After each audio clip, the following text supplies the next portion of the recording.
Welcome our YouTube channel GSP तांसु। BPSC TRE class 1 to 5 के लिए मॉडल प्रैक्टिस सेट कराया जा रहा है किरण पब्लिकेशन की बुक से, जो कि काफ़ी बेस्ट बुक मानी जाती है, जिसमें आज हम लोग सेट नंबर 5 को लगाने वाले हैं। इससे पहले सेट नंबर 1 से 4 तक ऑलरेडी करा दिया गया है। जो लोग नहीं देखे हैं तो वो लोग प्लेलिस्ट चेक कर सकते हैं। स्टार्ट करने से पहले आप लोगों से एक ही रिक्वेस्ट है, प्लीज़ वीडियो को लाइक और सेशन ख़त्म होने के बाद किसी भी एक ग्रुप में शेयर जरूर कर दीजिएगा। क्वेश्चन नंबर 1 से 40 तक मैथ और रीजनिंग के क्वेश्चन दिए गए हैं, जिसका पीडीएफ विद सॉल्यूशन टेलीग्राम पर सेंड कर दिया जाएगा।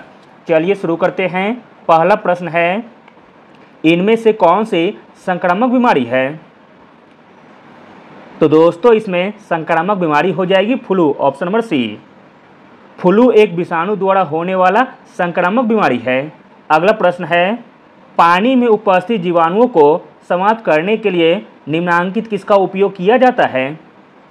आंसर है ऑप्शन नंबर ए, क्लोरीन का। पानी में उपस्थित जीवाणुओं को समाप्त करने के लिए क्लोरीन का उपयोग किया जाता है। अगला प्रश्न देखते हैं, इंपॉर्टेंट प्रश्न है, चांद पर कदम रखने वाला पहला व्यक्ति कौन था?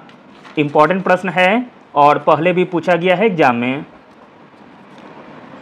चांद पर कदम रखने वाला पहला व्यक्ति था Neil Armstrong, option number B. 20 जुलाई 1969 को नासा का चांद्र मिशन चांद पर उतरा। इस मिशन में 3 व्यक्ति नील आर्मस्ट्रॉन्ग, बज एल्ड्रिन एवं माइकल कॉलिंस गए थे। सर्वप्रथम चंद्रमा की सतह पर नील आर्मस्ट्रॉन्ग ने कदम रखा था। चंद्रमा पर द्वितीय कदम बज एल्ड्रिन ने रखा था। अगला प्रश्न देखते हैं, नीचे 2 वक्तव्य दिए गए हैं। ए को अभिकथन ए और दूसरे को कारण आर कहा गया है। नीचे दिए गए कूट की सहायता से सही उत्तर का चयन करें। चलिए देखते हैं। अभिकथन ए है, नायलॉन कपड़ों के निर्माण हेतु बहुत प्रचलित हुआ है। कारण आर दिया गया है, नायलॉन रेशा प्रबल, प्रत्यास्थ और हल्का था। यह चमकीला और धुलने में सुगम था। तो दोस्तों इसका राइट आंसर हो जाएगा ऑप्शन नंबर ए और आर दोनों सही हैं और आर ए की सही व्याख्या करता है। अगला प्रश्न देखते हैं, भोजन के बड़े बड़े पोषण तत्वों को साधारण तत्वों में कौन सा यंत्र बतलाता है? तो दोस्तों यह यंत्र हो जाएगा पाचन तंत्र, ऑप्शन नंबर बी। भोजन के बड़े बड़े पोषण तत्वों को साधारण तत्वों में पाचन तंत्र बदलता है। भोजन का अंतिम रूप से पाचन छोटी आंत में होता है। अगला प्रश्न देखते हैं, निम्नलिखित का मिलान करें। एक तरफ दिया गया है रोग का नाम और एक तरफ दिया गया है रोग कारक सूक्ष्मजीव का नाम। चलिए मिलान करते हैं।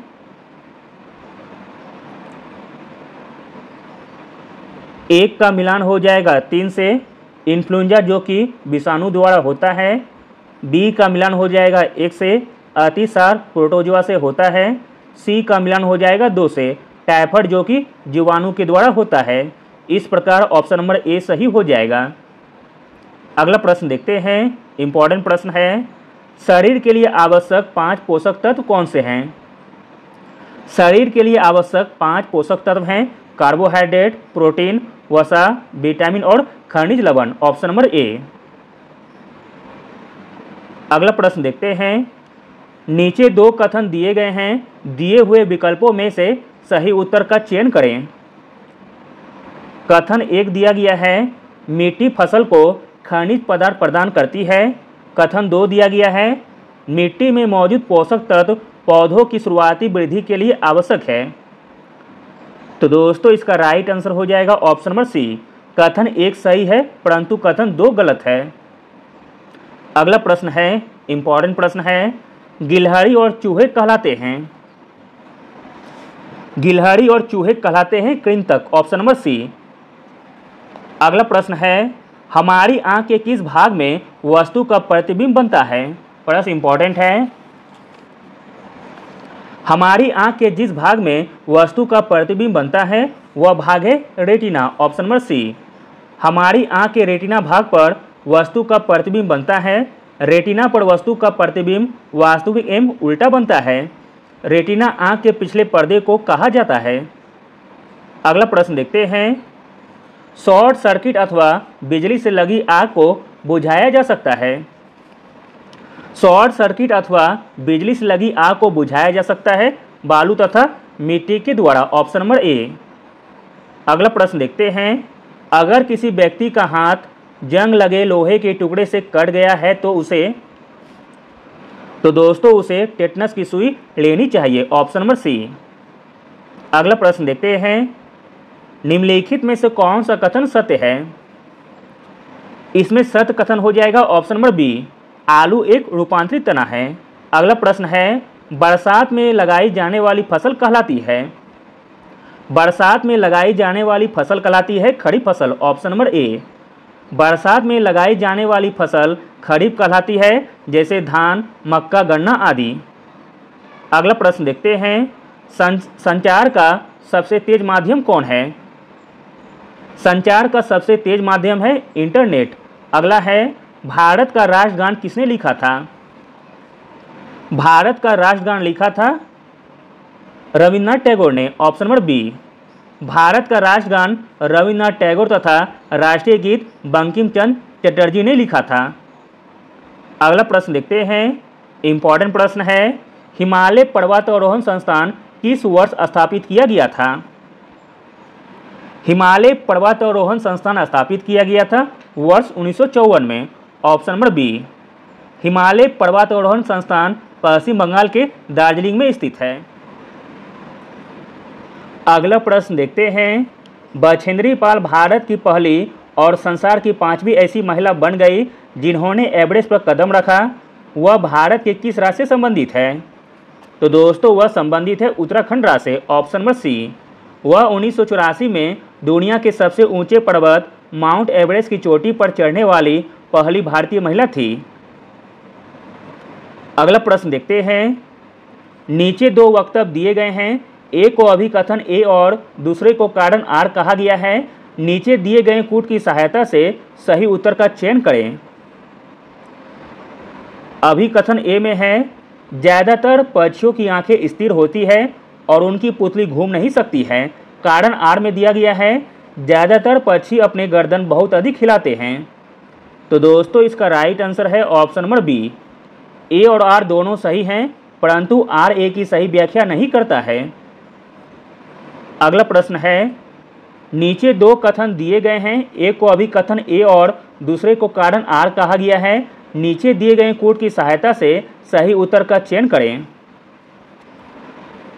अभिकथन ए में है, पाठ पढ़ने से पहले बच्चों को ध्यान से चित्र देखने और समझने का मौका दिया जाना चाहिए।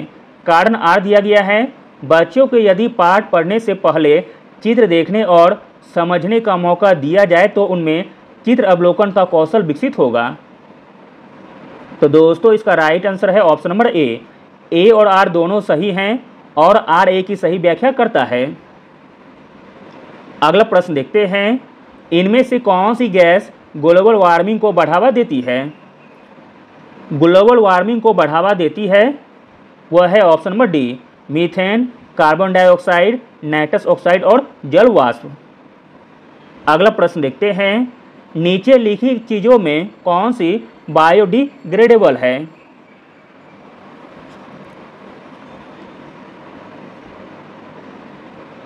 तो दोस्तों इसमें बायोडिग्रेडेबल हो जाएगा बड़ा लक्कड़, भुना हुआ चिकन तथा सेब। इस प्रकार ऑप्शन नंबर डी सही हो जाएगा।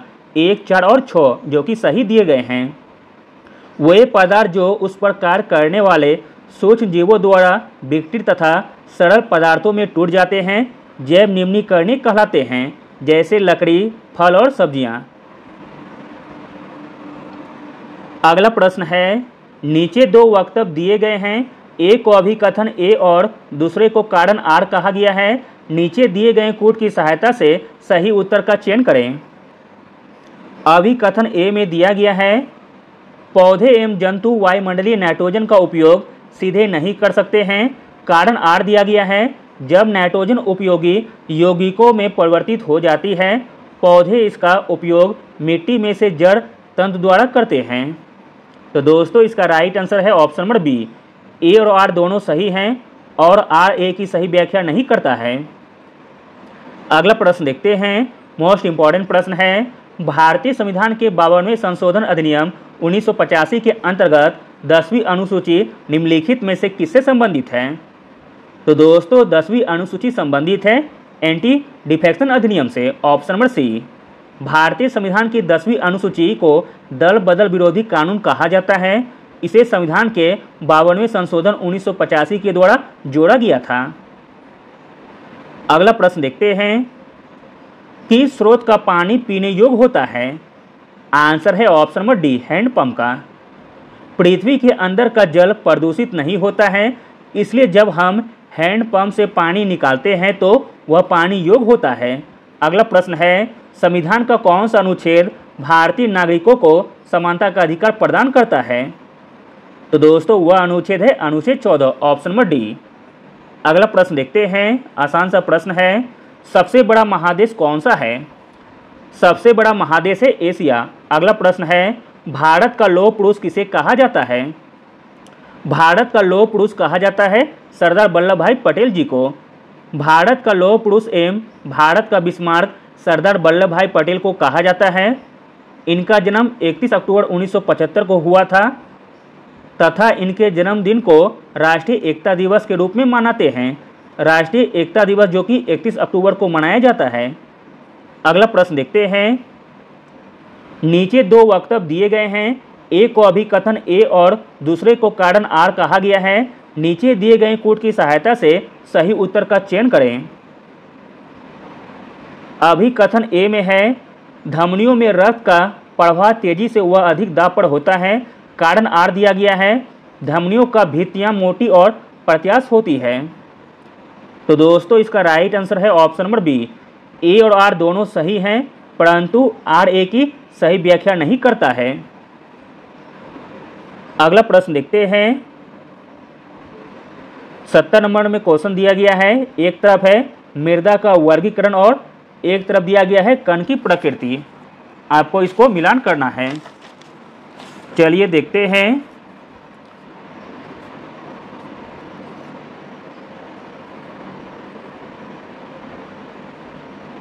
एक का मिलान हो जाएगा सी से, बलुई जो कि अत्यधिक मात्रा में बड़े कण होते हैं। 2 का मिलान हो जाएगा ए से, मृणमय जो कि अधिक मात्रा में छोटे कण होते हैं। 3 का मिलान हो जाएगा बी से, दुमटी जो कि बड़े और छोटे कणों की लगभग बराबर मात्रा होती है। इस प्रकार ऑप्शन नंबर सी सही हो जाएगा। अगला प्रश्न है, भारत के संविधान के किस भाग को इसकी आत्मा माना जाता है? आंसर है ऑप्शन नंबर सी, प्रस्तावना को। अगला प्रश्न देखते हैं, निम्नलिखित में से कौन अल्प मात्रा में भी जल को कीटाणु रहित करता है? तो दोस्तों वह है क्लोरीन, ऑप्शन नंबर सी। अगला प्रश्न देखते हैं, निम्नलिखित पदार्थों में से कौन सा विद्युत का चालक है? इसमें विद्युत का चालक हो जाएगा तांबा, ऑप्शन नंबर डी। लोहा, सोना, चांदी, तांबा तथा ग्रेफाइट इत्यादि विद्युत के सुचालक हैं। इनमें चांदी विद्युत का सर्वप्रथम सुचालक होता है। अगला प्रश्न है, इनमें से कौन लंबाई मापन का साधन नहीं है? लंबाई मापन का साधन नहीं है, वह है पानी, ऑप्शन नंबर बी। लंबाई को मापने का साधन है हाथ, रस्सी एवं मीटर स्केल आदि। अगला प्रश्न है, मूली क्या है? तो दोस्तों मूली है जड़, ऑप्शन नंबर सी। अगला प्रश्न देखते हैं, अगर आपके कपड़ों में आग पकड़ ले तो सुरक्षा की दृष्टि से इनमें से क्या सही नहीं है? तो दोस्तों जो सही नहीं है वह है ऑप्शन नंबर डी, चारों तरफ दौड़ना शुरू कर दीजिए। बाकी तीनों सही दिए गए हैं। आप जहां हैं वहां रुक जाइए, फर्श पर लेट जाइए, अपने हाथ से अपना चेहरा ढककर लुढ़किए। अगला प्रश्न देखते हैं, इम्पॉर्टेंट प्रश्न है, निम्नलिखित कथन ठंडे मरुस्थल जैसे लेह में घरों के निर्माण से संबंधित है। दिए हुए कूट की सहायता से सही उत्तर का चयन करें। तो दोस्तों इसमें एक सही कथन हो जाएगा ए और बी। यह पत्थरों से बनाए जाते हैं। इन घरों का भूतल ज़्यादातर जानवरों को रखने के काम आता है। इस प्रकार ऑप्शन नंबर ए सही हो जाएगा। ए और बी सही दिए गए हैं। अगला प्रश्न है, सासाराम किस जिला का मुख्यालय है? सासाराम जिस जिला का मुख्यालय है वह है रोहतास। सासाराम रोहतास जिला का मुख्यालय है। सासाराम में अफगान शासक शेरशाह सूरी का मकबरा है। अगला प्रश्न है, नीचे दो कथन दिए गए हैं, एक को अभिकथन ए और दूसरे को कारण आर कहा गया है। नीचे दिए गए कूट की सहायता से सही उत्तर का चयन करें। चलिए देखते हैं। अभिकथन ए में है, इस बार रामू ने अपने बगीचों में से एक भी पक्षी नहीं आने दिया, पर इस बार तो फलों को कीड़े लग गए। कारण आर में दिया गया है, पक्षी होते तो कीड़ों को खा लेते और इतने फल खराब नहीं होते। तो दोस्तों इसका राइट आंसर है ऑप्शन नंबर बी। ए और आर दोनों सही हैं, परंतु आर ए की सही व्याख्या नहीं करता है। अगला प्रश्न है, महाकाव्य महाभारत का मूल नाम क्या है? महाकाव्य महाभारत का मूल नाम है जय संहिता, ऑप्शन नंबर बी। अगला प्रश्न है, ओरिगेमी क्या है? तो दोस्तों ओरिगेमी है कागज मोड़ने की कला, जो कि जापानी कला है। अगला प्रश्न है, इंपॉर्टेंट प्रश्न है, ग्लिम्पस ऑफ वर्ल्ड हिस्ट्री के लेखक कौन हैं? ग्लिम्पस ऑफ वर्ल्ड हिस्ट्री के लेखक हैं जवाहरलाल नेहरू। अगला प्रश्न देखते हैं। नीचे दो वक्तव्य दिए गए हैं, एक को अभिकथन ए और दूसरे को कारण आर कहा गया है। नीचे दिए गए कूट की सहायता से सही उत्तर का चयन करें।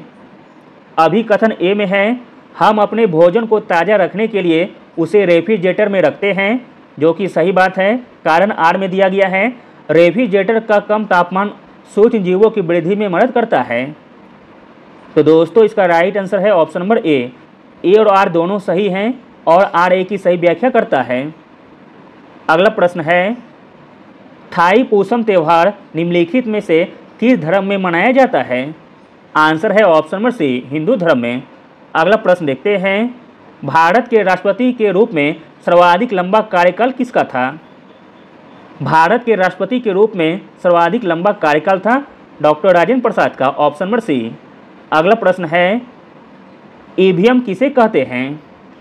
तो दोस्तों ईवीएम कहते हैं इलेक्ट्रॉनिक वोटिंग मशीन को, ऑप्शन नंबर बी। अगला प्रश्न है, उर्वरक के बारे में सही है। उर्वरक के बारे में सही कथन हो जाएगा ए और डी। उर्वरक रासायनिक पदार्थ हैं जो विशेष पोषकों से समृद्ध होते हैं। उर्वरक में पादप पोषक जैसे कि नाइट्रोजन, फास्फोरस तथा पोटेशियम प्रचुरता में होते हैं। इस प्रकार ऑप्शन नंबर बी सही हो जाएगा, केवल ए और डी सही हैं। अगला प्रश्न देखते हैं।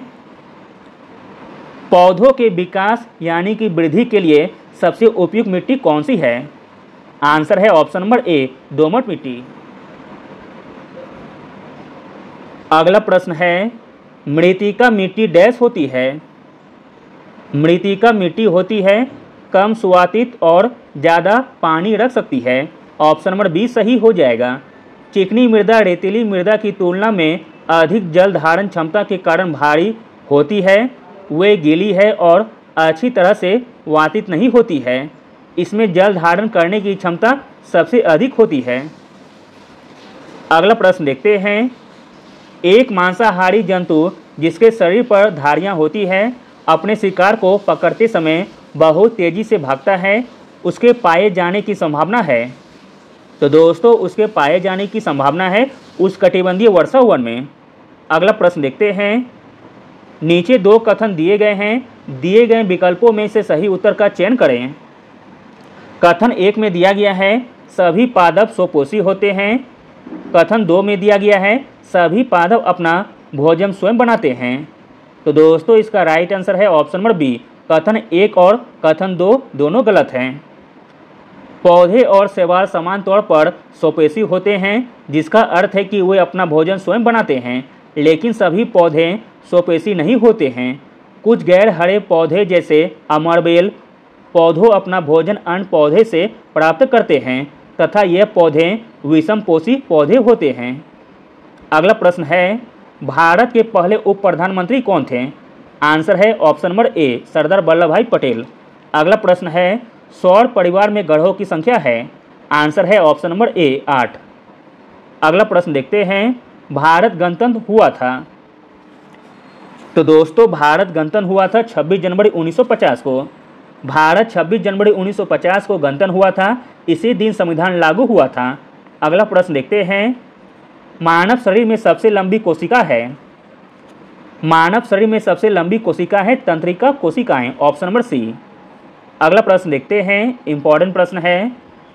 मुख्तारपुर गांव में रहने वाली के घर में रंग बिरंगे धागों का ढेर लगा रहता है। उसका गांव पोचमपल्ली कस्बे के पास है। यह ज़्यादातर परिवार बुनकर हैं, इसलिए इस बुनाई को पोचमपल्ली नाम से पहचाना जाता है। यह पोचमपल्ली बुनाई भारत के किस राज्य से संबंधित है? तो दोस्तों यह संबंधित है तेलंगाना राज्य से, ऑप्शन नंबर सी। अगला प्रश्न देखते हैं, चीन और भारत के बाद तीसरा सबसे बड़ा आबादी वाला देश कौन सा है? चीन और भारत के बाद तीसरा सबसे बड़ा आबादी वाला देश है संयुक्त राज्य अमेरिका, जबकि पहला हो गया है भारत जनसंख्या की दृष्टि से। अगला प्रश्न है, कौन सी गैस जलने में सहायक करती है?